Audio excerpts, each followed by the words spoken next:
Bueno, ya al final del debate, que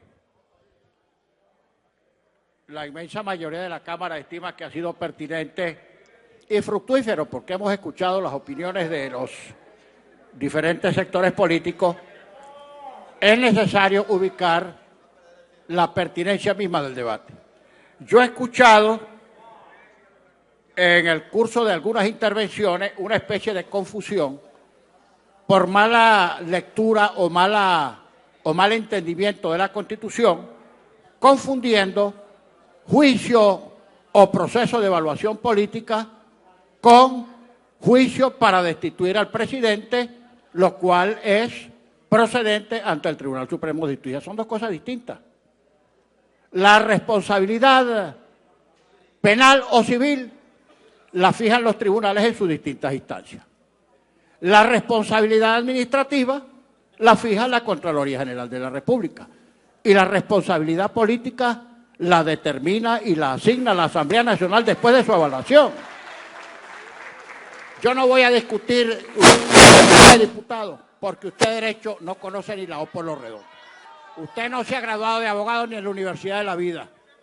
Bien, entonces es perfectamente procedente que esta Cámara emita pronunciamientos de carácter político y así como emite votos de censura, puede determinar la responsabilidad política del presidente de la República. Por cierto, también que si a resultas de esa evaluación política resultara el abandono de cargo o algún indicio de que el presidente ha incurrido en responsabilidades civiles, penales o administrativas, la Cámara puede solicitar perfectamente ante los organismos correspondientes el juicio y la sentencia que corresponda. Lamentablemente, los colegas del gobierno ven en todo una conspiración. Si se examina la gestión del presidente o de un ministro, conspiración. Si se promueve el referéndum revocatorio, conspiración. Si se pide que se hagan las elecciones dentro del lapso que establece la ley, conspiración.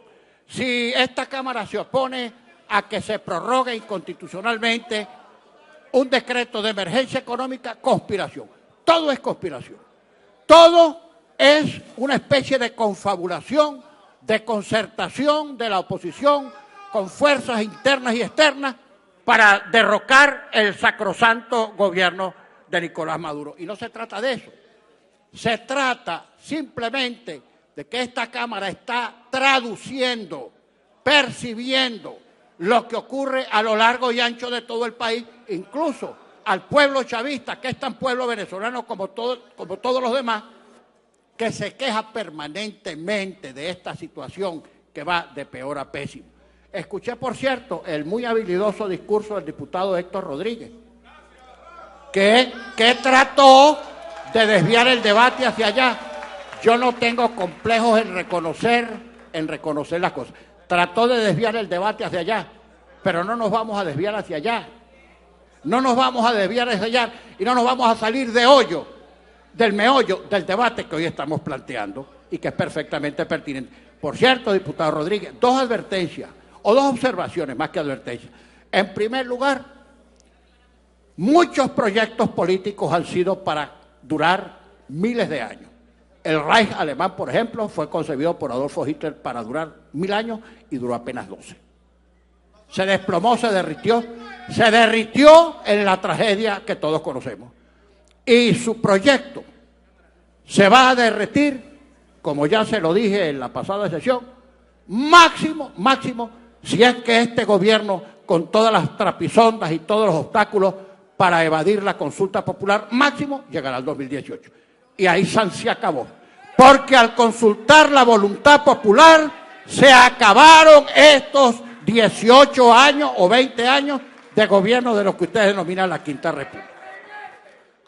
Y otra cosa, que ustedes han recogido la gloria de los libertadores y lo mejor de nuestras luchas y tradiciones republicanas.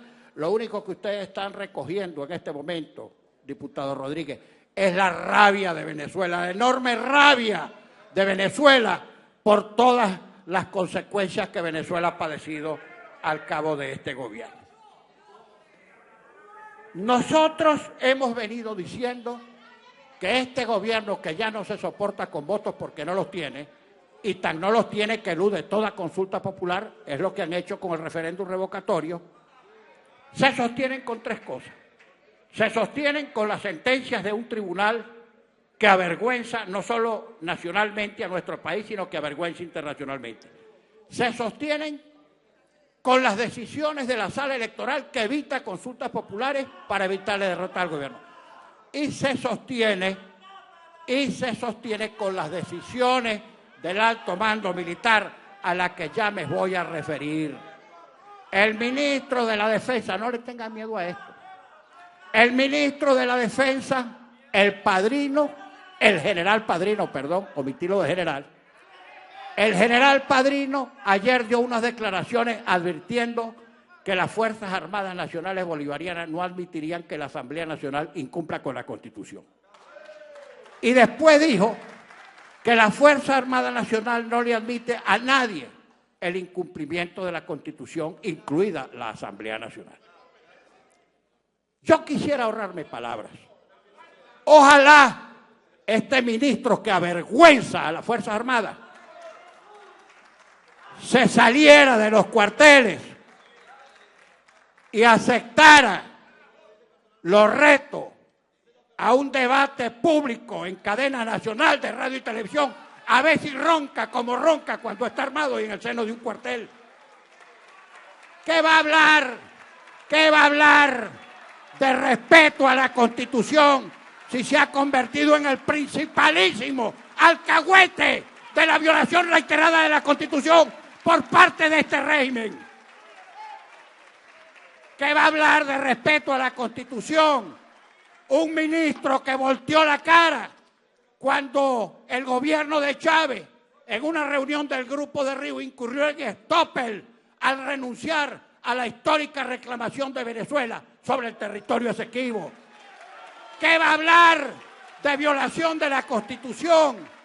Un militar que, siendo ministro, ha permitido que los cubanos, invasión extranjera, controlen puertos y aeropuertos, registros y notarías, servicios de seguridad civiles y militares. ¿Qué va a hablar de respeto a la Constitución? Un ministro de la Defensa que ha permitido que toda la frontera occidental de Venezuela se convierta en un pateadero, en un aliviadero y en una zona de fechoría de la guerrilla narcoterrorista colombiana. Tendrá tiempo el ministro Padrino, siquiera de bruñir las estrellas que tiene la charretera, cuando está encargado de administrar compañías mineras, petroleras, gasíferas y la distribución de alimentos para que la burocracia militar le robe la comida a los venezolanos.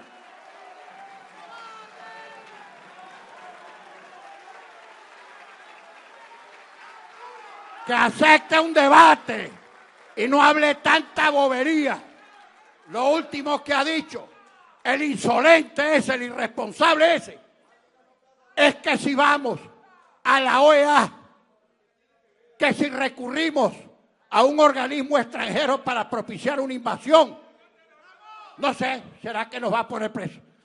Sepa ese irresponsable que la semana que viene una delegación de esta Asamblea Nacional encabezada por mí va a ir a la Organización de Estados Americanos, organismo del que Venezuela forma parte, a pedir la aplicación de la Carta Democrática Interamericana, que es un documento suscrito por Venezuela, porque este gobierno ha quebrantado gravemente el sistema democrático venezolano y es aplicable la Carta Democrática.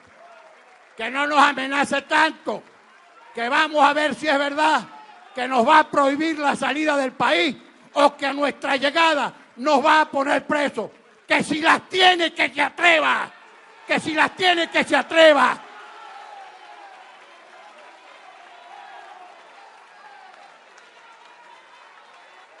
Y que si quiere hacer política, que no siga fanfarroneando armado, recamado de avalorios por batallas que no ha peleado. Quítese el uniforme y venga a discutir con política si es que está equipado, porque usted no sabe nada de nada, ni siquiera ser ministro de la Defensa.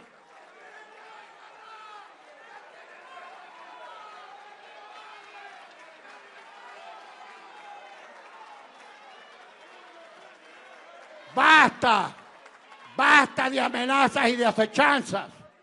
Ha convertido a las Fuerzas Armadas en un apéndice del partido de gobierno. Se burlan de la voluntad popular, le tienen miedo al voto, no quieren que Venezuela se exprese, consideran que todo es un atentado. ¿Acaso que esas armas de la República son para amenazar al pueblo o para garantizar la vigencia de la Constitución? ¿Para qué son esas armas? Responda, ministro. Usted que solo tiene palabras para defender un gobierno que se cae porque es indigno y porque no ha sabido administrar la República. Está bueno de amenaza, está bueno de jaquetonerías, está bueno de utilizar su función de preeminencia para estar amenazando al poder civil. Abra los cuarteles y déjenos entrar para que hablemos con la tropa, con la oficialidad media. Usted es ministro de una Fuerza Armada que nadie quiere, ni teme, ni respeta.